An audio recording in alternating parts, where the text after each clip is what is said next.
নমস্কার, Devdas kitchen village food সকলকে স্বাগতম। আজকে একটা নতুন রেসিপি নিয়ে এসেছি। রেসিপিটি হলো ফুলকপির পকোড়া। ফুলকপিগুলোকে কেটে আমি সেদ্ধ করে নিয়েছি। আচ্ছা, কিছুটা বেসন নিয়েছি, কিছুটা কর্নফ্লাওয়ার নিয়েছি, আর সর্ষের তেল নিয়েছি, লবণ নিয়েছি, আর একটু খাবার সোডা নিয়েছি। চলুন ফুলকপি পকোড়া করার জন্য ব্যাটারটা আমি রেডি করে নেব। ব্যাটারটা আমি রেডি করে নিচ্ছি। বেসনটা দিয়ে দিলাম, দিয়ে একটু জল দিয়ে দেবো,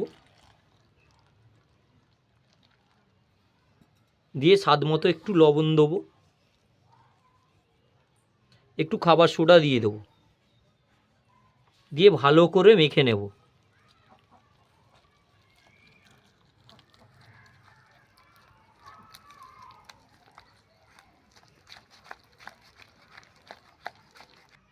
বেসনটা আমার কিছুটা মাখা হয়ে গেছে। এইবার আমি কর্নফ্লাওয়ার অল্প করে দেব, দিয়ে ভালো করে মেখে নেব। প্রয়োজনে একটু জল দেব, দিয়ে ভালো করে ফাটিয়ে নেব।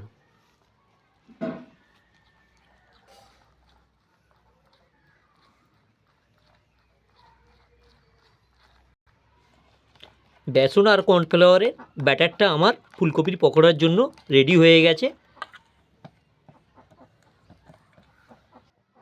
ব্যাটারটার মধ্যে আমি গোলমরিচের গুঁড়ো কিছুটা দিয়ে দেব, দিয়ে আরেকটু ফাটিয়ে নেব।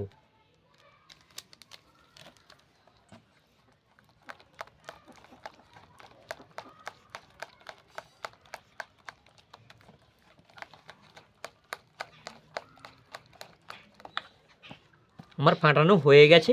এইবার চলুন ফুলকপির পকোড়াটা ভেজে নেব। তেল আমার গরম হয়ে গেছে। এইবার আমি ব্যাটারটার মধ্যে একটা করে ফুলকপি নেব আর ডুবিয়ে ছেড়ে দেবো তেলের মধ্যে।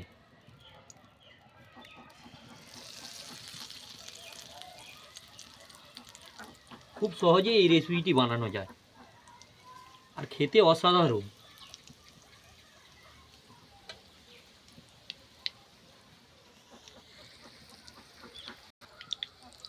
এইরকমভাবে একটা একটা করে ব্যাটারের মধ্যে ডোবাবো আর এইভাবে ছেড়ে দেবো।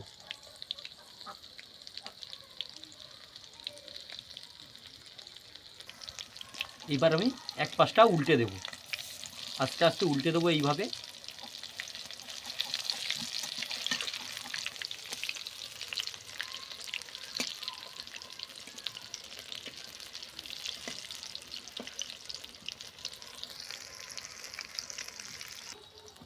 ভাজা আমার হয়ে গেছে। এইবার আমি একটা একটা করে প্লেটের মধ্যে তুলে নেব। দেখুন বন্ধুরা, কি সুন্দর হয়েছে। খুব সহজে এই রেসিপিটি বানানো যায় আর খেতে খুব সুস্বাদু।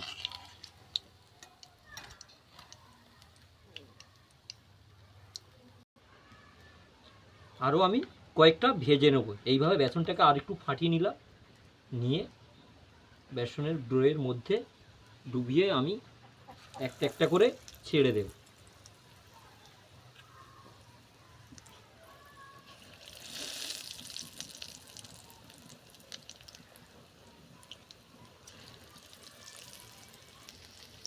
এগুলো আমার ভাজা হয়ে গেছে। এবার আমি এক এক করে প্লেটের মধ্যে তুলে নিচ্ছি।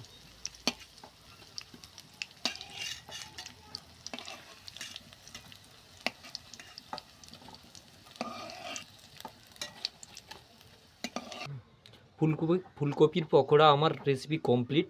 এই রেসিপিটি কেমন হয়েছে আপনারা সকলে বাড়িতে বানিয়ে কমেন্টের মাধ্যমে জানাবেন। আমার চ্যানেলটাকে সাবস্ক্রাইব করবেন, লাইক দেবেন আর প্রচুর প্রচুর শেয়ার করবেন।